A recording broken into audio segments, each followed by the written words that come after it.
Hi friends, ഇന്ന് ഞാൻ ഉണ്ടാക്കുന്നത് ക്യാരറ്റ് വെച്ചിട്ടുള്ളൊരു പുഡിങ്ങാണ്. നല്ല ടേസ്റ്റ് ആയിട്ടുള്ളൊരു പുഡിങ്ങാണിത്. വളരെ പെട്ടെന്ന് ഉണ്ടാക്കിയെടുക്കാനും പറ്റും. അപ്പോൾ വീഡിയോയിലേക്ക് പോകുന്നതിന് മുമ്പായി എൻ്റെ ചാനൽ ആദ്യമായാണ് കാണുന്നതെങ്കിൽ പ്ലീസ് ഒന്ന് സബ്സ്ക്രൈബ് ചെയ്യണേ. അപ്പോൾ നമുക്കിത് എങ്ങനെയാണ് ഉണ്ടാക്കണേന്ന് നോക്കിയാലോ. അപ്പോൾ അതിനായിട്ട് ഞാനിവിടെ 3 വലിയ ക്യാരറ്റാണ് എടുത്തിരിക്കുന്നത്. അത് തൊലിയെല്ലാം കളഞ്ഞ് നന്നായിട്ട് കഴുകിയിട്ട് ഇതുപോലെ ചെറിയ കഷ്ണങ്ങളാക്കി എടുക്കാം. പിന്നെ മറ്റൊരു പാത്രത്തിൽ 10 ഗ്രാം ജലാറ്റിൻ എടുത്ത് വെച്ചിട്ടുണ്ട്. ജലാറ്റിന് പകരം ചൈന ഗ്രാസ് ആണ് എടുക്കുന്നതെങ്കിൽ 8 ഗ്രാം എടുത്താൽ മതി. ഇതിലേക്ക് കുറച്ച് വെള്ളം ചേർത്തിട്ട് ഒന്ന് മിക്സ് ചെയ്തതിന് ശേഷം നമുക്ക് മാറ്റി വയ്ക്കാം. ഇനി പുഡിംഗ് ഉണ്ടാക്കാനായിട്ട് മറ്റൊരു പാൻ എടുക്കാം. അതിലേക്ക് 2 കപ്പ് പാലൊഴിച്ച് കൊടുക്കാം. 250 ml കപ്പിലാണ് 2 കപ്പ് എടുത്തിരിക്കുന്നത്. പിന്നെ നമ്മൾ അരിഞ്ഞു വെച്ചിരിക്കുന്ന ക്യാരറ്റ് അതിലേക്ക് ഇട്ട് കൊടുക്കാം.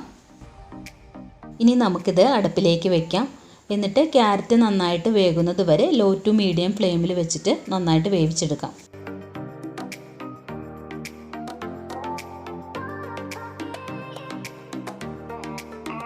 ഇപ്പോൾ ചെറുതായിട്ടൊന്ന് തിള വന്നിട്ടുണ്ട്. ഈ ടൈമിൽ നമുക്കൊരു 1/4 കപ്പ് കപ്പലണ്ടി അതിലേക്ക് ഇട്ട് കൊടുക്കാം. എന്നിട്ട് നന്നായിട്ടൊന്ന് മിക്സ് ചെയ്ത് കൊടുക്കാം. ഇനി മധുരത്തിന് ആവശ്യത്തിനുള്ള പഞ്ചസാര ചേർത്ത് കൊടുക്കാം. ഞാനിവിടെ 1/4 കപ്പ് പഞ്ചസാരയാണ് എടുത്തിരിക്കുന്നത്. കണ്ടൻസ് മിൽക്ക് ചേർക്കുന്നുണ്ടെങ്കിൽ 1/2 കപ്പ് പഞ്ചസാരയും 1/4 കപ്പ് കണ്ടൻസ് മിൽക്കും ചേർത്ത് കൊടുത്താൽ മതി. എന്നിട്ട് നമുക്കിതിലേക്ക് ഇട്ട് കൊടുക്കാം. എന്നിട്ട് നന്നായിട്ട് മിക്സ് ചെയ്ത് കൊടുക്കാം.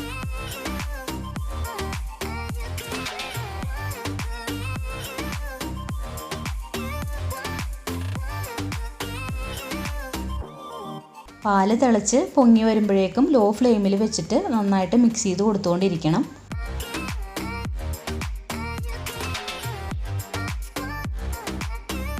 ഇപ്പോൾ പാലൊക്കെ തിളച്ച് കുറുകി നന്നായിട്ട് ക്യാരറ്റൊക്കെ വെന്ത് വന്നിട്ടുണ്ട്. ഈ പാകമാകുന്നത് വരെ നമുക്കിത് വേവിച്ചെടുക്കണം. എന്നിട്ട് ഫ്ലെയിം ഓഫ് ചെയ്ത് കൊടുക്കാം. ഇനി നമുക്ക് ഫാനിൻ്റെ അടിയിൽ വെച്ചിട്ട് നന്നായിട്ടിത് ചൂടാക്കിയെടുക്കാം. ഇപ്പോൾ ഇത് നന്നായിട്ട് ചൂടാറി വന്നിട്ടുണ്ട്. ഇനി നമുക്കിതൊരു മിക്സിയുടെ ജാറിലേക്ക് ഇട്ട് കൊടുക്കാം. ഇത് നന്നായിട്ട് ചൂടാറിയതിന് ശേഷമാണ് കേട്ടോ മിക്സിയുടെ ജാറിലേക്ക് ഇട്ട് കൊടുക്കേണ്ടത്. അതൊന്ന് പ്രത്യേകം ശ്രദ്ധിക്കണേ. എന്നിട്ട് ഇത് നന്നായിട്ടൊന്ന് അടിച്ചെടുക്കാം. ഇപ്പോൾ ഇത് നന്നായിട്ട് അടിച്ചെടുത്തിട്ടുണ്ട്. ഇനി ഒരു പാൻ എടുത്തിട്ട് അതിലേക്ക് ഈ മിക്സ് ഒഴിച്ചു കൊടുക്കാം. ഇനി നമുക്കിത് അടുപ്പിലേക്ക് വെക്കാം. എന്നിട്ട് നമ്മൾ നേരത്തെ കുതിർത്തി വെച്ചിരുന്ന ജലാറ്റിൻ ഡബിൾ ബോയിൽ ചെയ്തതിന് ശേഷം ഇതിലേക്ക് ഒഴിച്ചു കൊടുക്കാം.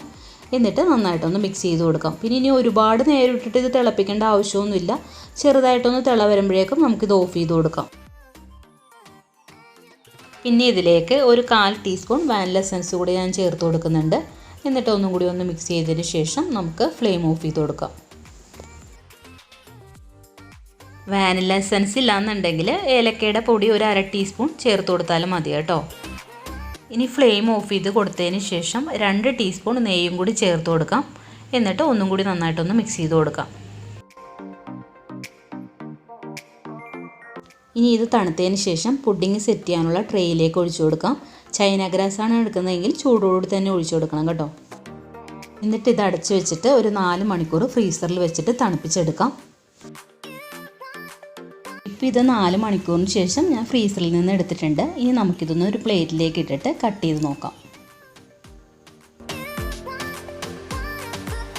നല്ല ടേസ്റ്റി ആയിട്ടുള്ള ക്യാരറ്റ് പുഡിംഗ് ഇവിടെ റെഡി ആയിട്ടുണ്ട്. പിന്നെ നമ്മളിതിൽ കപ്പലണ്ടി ചേർത്തതിന് പകരം കാഷ്നട്ട് വേണമെങ്കിലും ചേർത്ത് കൊടുക്കാം കേട്ടോ. അപ്പോൾ ഇതെല്ലാവരും ഒന്ന് ട്രൈ ചെയ്ത് നോക്കണം. ട്രൈ ചെയ്ത് നോക്കിയിട്ട് ഫീഡ്ബാക്ക് എന്നെ കമൻസിൽ അറിയിക്കണം. അതുപോലെ ലൈക്ക് ചെയ്യാനും ഷെയർ ചെയ്യാനും സബ്സ്ക്രൈബ് ചെയ്യാനൊന്നും മറക്കരുതേ.